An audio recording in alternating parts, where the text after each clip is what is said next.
plaintiff, Pia Parker, dated the defendant, but when she told him she was pregnant, he denied paternity and wasn't at the hospital when the baby was born. Pia claims a DNA test eventually proved the defendant is her child's father, and she's suing him today for child support. Defendant Carl Odrick says the only reason he denied paternity was because Pia was with another man when she got pregnant, and she put the other man's name on his daughter's birth certificate. Carl insists he only withheld child support because Pia refused to let him see his daughter. Tell me what's going on. We met back in 2004 through his cousin. We talked on and off from about 2005, 2006. Fast forward to 2011, and I learned I was pregnant. I called him, I told him, I said, look, this situation. He said, well, who's it for? I'm like, yeah, you had somebody else. Who's it for? Another boyfriend. No, I didn't. Boyfriend. I'll let you talk in a minute. No, I didn't. Go ahead, ma'am. So I said, it's for you. So he said, well, look, I don't want any more kids. I said, well, I'm having a baby, whether you like it or not. So time went on. He contacted me a couple of times during my pregnancy. He showed up at my job a couple of times. He wasn't there at the hospital. I had my baby by myself. So the day after I had my baby, June 23rd, 2012, he called me, said, send me a picture of the baby. I'm like, send you a picture? I'm like, for what? He was like, just send me a picture of the baby. So I sent him a picture, and then a little while after that, I learned that he showed the picture around to numerous people and said, oh, does this baby look like me? You think this my baby? And stuff like that. So this what brings us to court. Okay, let me allow him to give some background. Sir? Yes, first of all, Judge, that part about me finding out about the child, I had to ask her because she was staying with another guy. And he signed a birth certificate, and he cut my baby umbilical cord. So I didn't know anything. Then after that, she called me. Hold on, no. Is that true? No, it's not. Oh, okay. All right. Go ahead. But, so after that, he did a DNA test. He put her out the house, and then she called me and said I needed to take a DNA test. None of what he's saying is true? No, it's not. Okay, you didn't live with another man when you met him? No. Okay, and then another man didn't come there on the day that you had the child? No, sir. No other man came when you Honor. had the child and cut the umbilical cord? None of that happened? No. Okay. Sir, go ahead. She No. said you're making all of this That's up. not true. Go ahead. Nah, she had pictures of him Yes. with him at the baby shower. Do you, ma'am? You have pictures with this man he's alleging at a baby shower? No. Okay, Wow. she doesn't know anything No, about that? I sure either. don't. I don't know what he's talking about. It is funny. I'm glad you're laughing because it is funny. Nah, no, I don't know. Don't sit up here and lie. Go ahead, tell the truth. Is there, whose I'm name telling is, the devil. whose name is on your child's birth certificate? Nobody's. I am now. After I had my baby, he is now because once we had the DNA, after I had my baby, he wasn't there. There was, So I said, there was well, another person's name on there at first? Yes. And you said there was Yeah, never anyone else's name on there before him? The state has it. No, my child was named Pilar Monet Parker, which is after me. Defendant Carl Odrick has a child with the plaintiff, but he claims he had doubts about being the baby's father at first because the plaintiff was with another man when she got pregnant. What happened after the child was born, and did you ask for a picture and start passing it around? Do you want to address that? Well, I did ask for a picture. I brought it to my mom's first, and I asked her, what she think. And then after that, she asked me if I did a DNA, and I told her I did a DNA because she my daughter looks just like my oldest son. So what were you telling her when she was telling you she was pregnant and believed it was yours? Did you remind her that you're living with a man? Did you later say you put his name on the birth certificate? Did you say all these things that you're saying today to her back then? Yes, sir. I actually told her not to, if she not sure who it's for, she needed to tell him. So we wouldn't be in this position right now. Because if she would have told me from the beginning, we would have handled it right there. Well, she said no such person exists. So you don't have to keep saying it's not true. Ma'am, you don't have to keep interrupting and saying that because you've already said he's making all of this up. So just let me hear from him because you've already denied it all. So every time you say that's not true, that's not true, that's not true, you're interrupting something. So when you mention those things to her, what did she say? Well, she told me, she said, even if the baby yours, it's not gonna be yours, it's for him. It's gonna be his. So then, like I said, once he put her out, she ain't had no other choice but to call me. And that was after the child or before the child was delivered? After the child was born. After the child was born, you all lived together? You said she didn't have any place else to go because he put her out. Right. You moved her in with you? No, she didn't move in with me. She stayed with her mother. Okay, well, what do you mean by she didn't have anywhere else to go? You meant date, a man to be with? Is that what you mean? No, the man that she was with at the time, they started a whole relationship. They was building their family. Because I guess he thought that it was his. He went through the whole process with her. Then after the baby was born, he did a DNA test. Once he found out it wasn't his, he got rid of her. He said, you gotta go. So then what did you do? I got the phone call. She called and said what? She said, you need to go take a DNA. Okay. So I went over there. We got the kid and everything. I went and took a DNA. When it came back, she was mine. How old was the child then at that point? She was a month old. Okay. Month old. So how did things go from there? It went kind of slow because I had to get adjusted to the situation of having her because it was all new to me. So after that, I sat up there and I started doing what I was supposed to do. Okay. You know, her first Christmas, second Christmas, all that.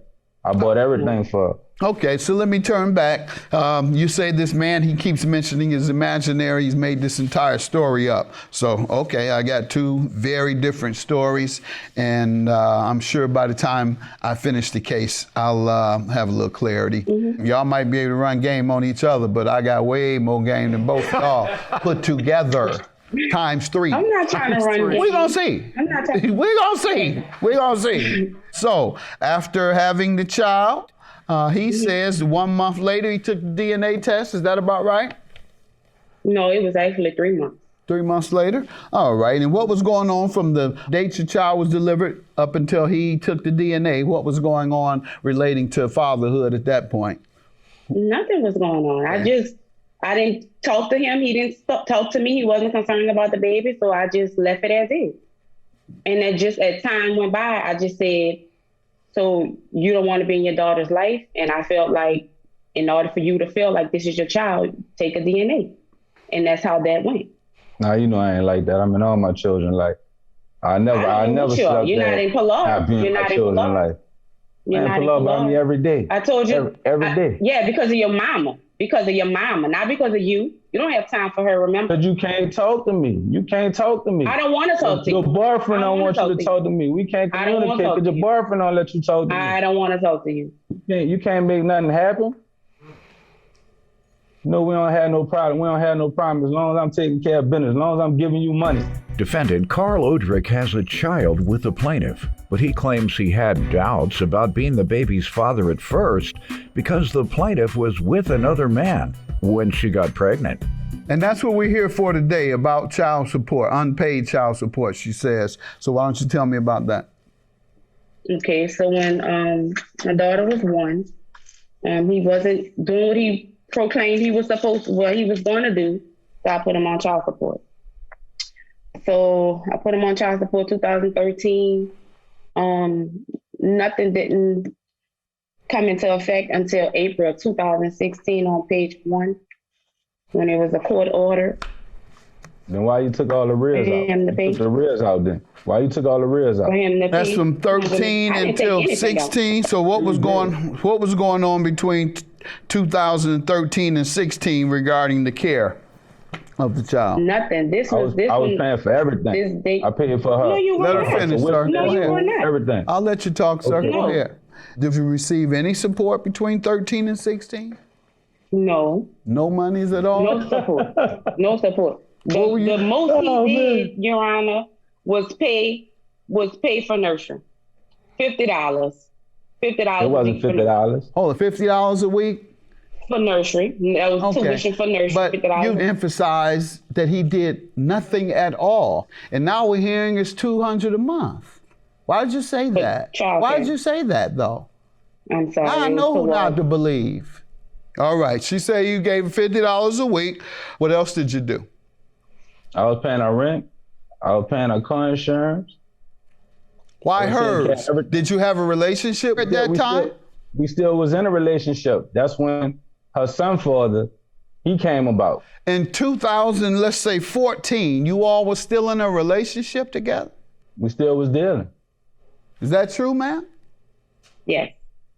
You stayed in a relationship with a man who you had a baby by, and he did absolutely nothing. Why did you keep saying a man who was doing absolutely nothing for you or your baby? Why did you do that? I don't have nothing to say. I don't know. You don't have nothing to say? Because I took care of everything. That's why. All right. We're getting it. I'm getting it. As you see, I'm getting it. Her game a little weaker. And she ran that on you, but not really, because you ain't paid her. So when you got the order in 16, have you been paying since then? She says that's why we're here today. Well, when the court ordered me, I went to paying some of it. And then once we'll get into it, she'll stop letting me see my child. So when I stopped seeing my child, I stopped paying. Then once she'll let me see my child again, I'll pay her. I give her money. Every time I got my child, that's because I gave her money. But I always make sure, like before school, for Christmas, and all those different times, I sent at least $500 just so she could buy some school clothes and she could get us something for Christmas if she wasn't with me. Because what she'll do, she'll just take it all the way away from me. Mm-hmm. And the only thing I had to fight with her with is the money. Well, at least you felt that way, perhaps. And a lot of men think that that's the only resort they have if the mother is withholding or father withholding visitation, that they use the money as the leverage. The mother or the father uses the child, and the person who is to pay the support uses the money. So the only victim is the child. Right. The child doesn't get to see the other parent, and the child doesn't get to eat either, because the child needs to eat whether they see you or not. Right. That's why I tried to, at least for the holidays, I was still trying to pay something. And then when we was going to court, back and forth, I always had, whenever I went to court, I had to still get him some money. Yeah. No matter what. All right, but one of the things you said is that was the only thing you thought you could do, and it's not. And right. A lot of people think that that's the easiest route, and it is not, because it comes and bites you later on. And right. So what you could have done, and what men should do, or women, is file a child custody claim saying that your visitation is being denied. And you don't always need a lawyer. You can go to the county clerk's office, to the family court division, and ask to get a hearing because you're not receiving your visitation. Because the courts know that game is played so often. It would be an injustice to always require an attorney to come and enforce visitation.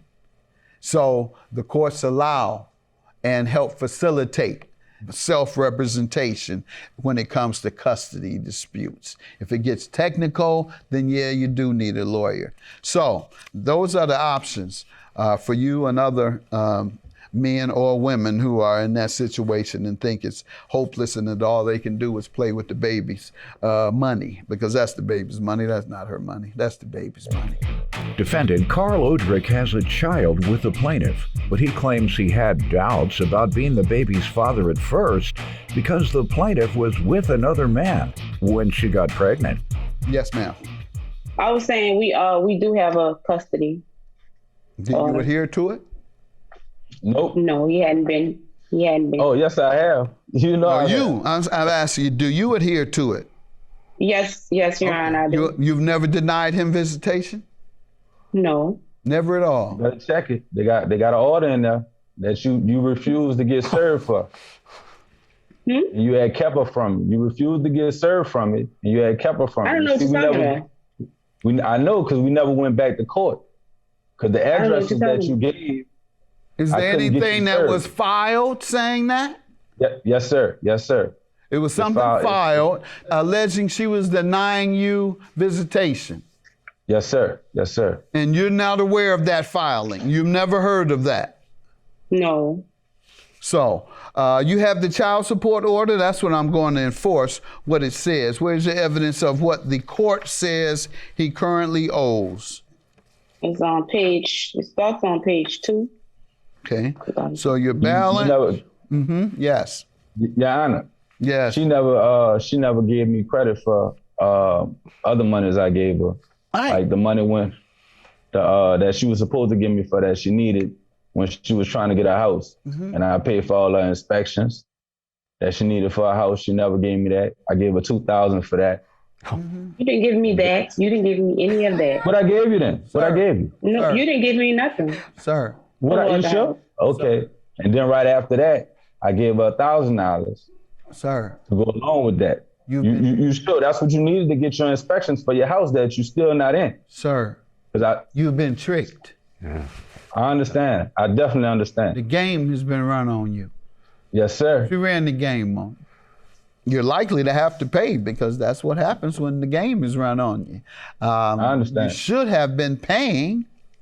None of this would matter if you were paying all these gifts, all this other stuff, housing help, through the court. There's a paper trail there. You can't rely on the goodwill of your child's mother or father, be it the case. You can't rely on their goodwill. He fall out with you any day. And that's what I always like to tell young men all the time. Don't think that it's a bad thing for you to pay your child support through the courts. That's a good thing because they're able to determine how much you've paid and whether you owe more. Because if you are going with these side deals, okay, I'll give you $200 a month or $300 a month, $500 a month, as long as you don't put me on support. Don't put me on child support, meaning don't file it through the government or through the courts. Well, okay, fine, give me that $500 a month. Yeah, all right. Now, fall out with you, get mad. Let me see. I think I'm gonna go file. That's exactly what happens, John. Exactly what happens. Yeah, I know how that go. I think I'm gonna go file child support on this. On down there. You there? She there? All right, we hear you haven't paid child support. Yes, I have, Your Honor. Ma'am, he says he's been giving you $500 a month out of his pocket in cash every month. No, I ain't get a thing. Don't know nothing about it. Ma'am, he did not get you. Gonna do just like she's doing with me. He did not give you. Nope. Never heard of it. Sir, that's what happened. And young men, this is what happens all the time. You think you're getting away with it. You think you're running the game, and they outplay you all the time. These women run rings around y'all. Here you done all of this. Did you mention this in a court hearing of any sort? No, sir, because we never went to court for child support. Okay, and had you gone, I'm telling you, it would have been pretty much the same. The court would have instructed her, tell him thank you. He's a nice guy to throw that extra money.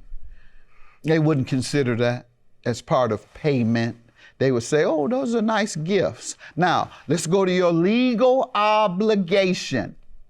That's what young men have to understand. You have to meet a legal obligation, and that legal obligation is met through legal means based on a legal order. Otherwise, you know what you're doing. In 10 years, 15, 18 years later, you've been given a $500 a month for 18 years. Get mad with you. You hurt her real bad. Hurt her real bad. Oh, no. I'm going to play like I ain't got a dime in 18 years. That's what I'm going to do. I can get him. He owed me $70,000 when I finished with him.